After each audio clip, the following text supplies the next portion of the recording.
A new international study led by astrophysicist Eric Agel from the University of Washington and involving scientists from the University of Liège has measured the densities of the 7 Earth-sized planets around TRAPPIST-1 with extreme precision.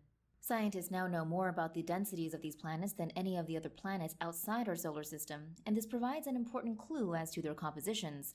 3 of the system's outer 4 planets lie in the habitable zone, the area around the parent star where a rocky planet is most likely to have liquid water.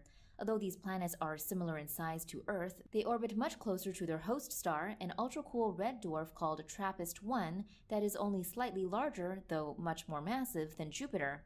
The TRAPPIST-1 system is located about 40 light-years from Earth in the constellation Aquarius. Both the TRAPPIST-1 system and our solar system lie on the Orion spur between the Perseus and Sagittarius arms of our galaxy.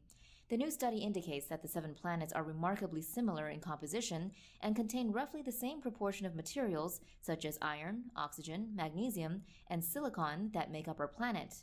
The study found that the planets are all around 8% less dense than Earth. The authors of the study proposed 3 hypotheses to explain why the planets are less dense than Earth. One possibility is that, like Mars, the planets have a rocky surface covered in rust, which is iron oxide.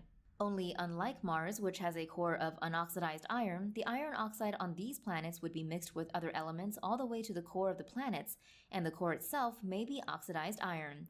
A second possibility is that the planets have a rocky surface with an iron-rich core that is smaller than Earth's. A third possibility is that the planets have a deep ocean layer on their surface and a larger iron-rich core. The third hypothesis is possible for only the outer 4 planets in the TRAPPIST-1 system. If it is correct, then water would account for 5% of their total mass, compared to 1% for Earth. The inner 3 planets are too close to their star for liquid water to exist on their surfaces. However, they could retain water-heavy clouds if they had a dense atmosphere like that of Venus.